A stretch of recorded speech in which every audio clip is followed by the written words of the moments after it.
A lot of the work is about people reclaiming agency, whether it's, of course, through making photographs, whether it's entering the space that is constructed by my photographs.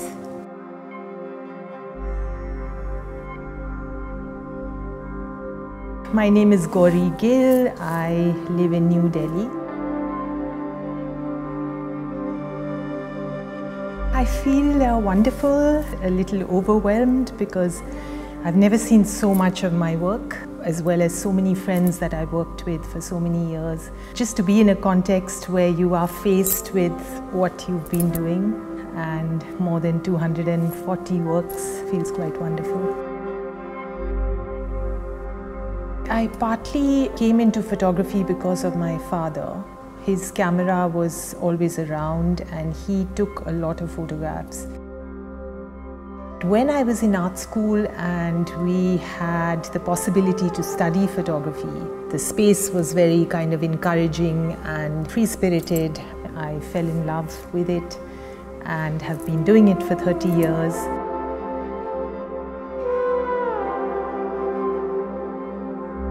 It's just been the thread that has connected so many parts of my life and that has allowed me to meet really extraordinary people and to have conversations in rural India, working and spending a lot of time over many years with friends who are peasants, who are nomads, who are indigenous people, to collaborate with them through the work, to work with women, to work with migrants, whether it's Indians who have gone to America to try and begin new lives, or people who migrate from, villages to cities.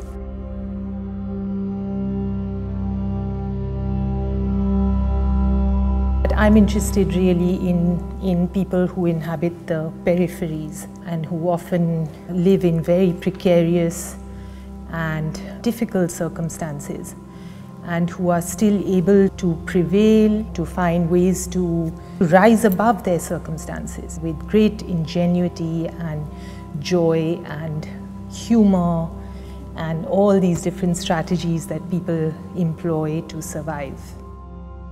It can never match the intensity and the beauty of the actual experience, but I do try and honor some of that experience. I'm just a kind of catalyst or a conduit, but then all these other energies come into play. It's just a tool, as with fields of sight, the photographs just construct a kind of set. It's really, as someone said, it's like, photographing an old home and the resident comes out and begins to speak. These three works are actually a new work by Rajesh Vangar and me. He's a great Warli artist and someone whom I've been collaborating with since 2013. He belongs to the Adivasi community, which is the indigenous community of the country, and people who have made a living from living very close to the river, the forest and the land.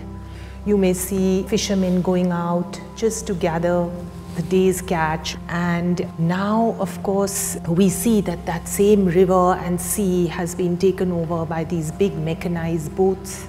Many of them you see let out all kinds of pollutants in the water which poison all the animals living in the water, and you see here the little dots. This indicates that these animals are diseased. The river is gone, these trees on which we depend, of course, for oxygen, the forests that we need and that Adivasi people know how to live with and to respect and to honor.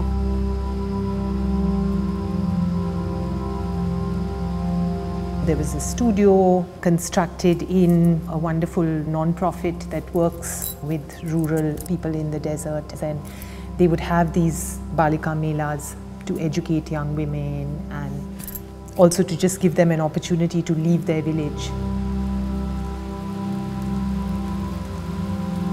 I didn't expect that it would become so performative and such a kind of rich space. The girls just took over the space. They were coming with their friends and their sisters, and They were deciding how they wanted to be photographed, bringing props. So it very much became an act of collaboration. So there's so much of fiction in the documentary form.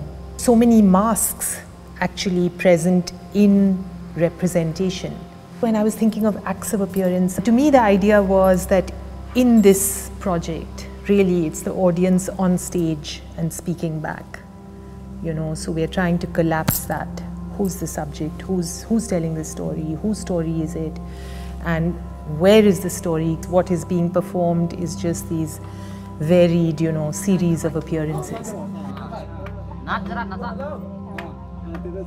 We believe that we should have access to people's faces when they don't have the power, perhaps, when they're in situations where they cannot deny you that access.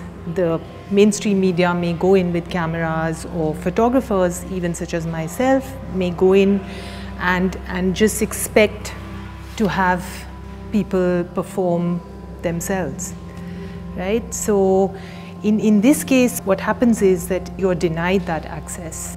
With photographs, there is this urge to fix things and to objectify, the person in a particular role, to frame them. And so this is also about the impossibility of representation. You remove the face, everything else becomes important.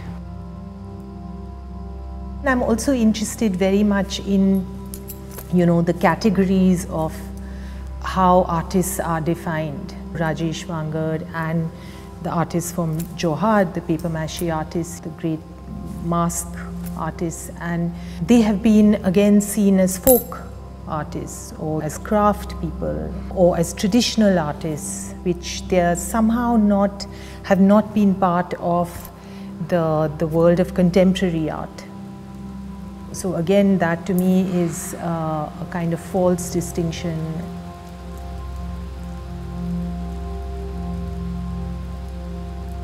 How do we actually find ways to repair, to acknowledge, never to forget, but also to move forward?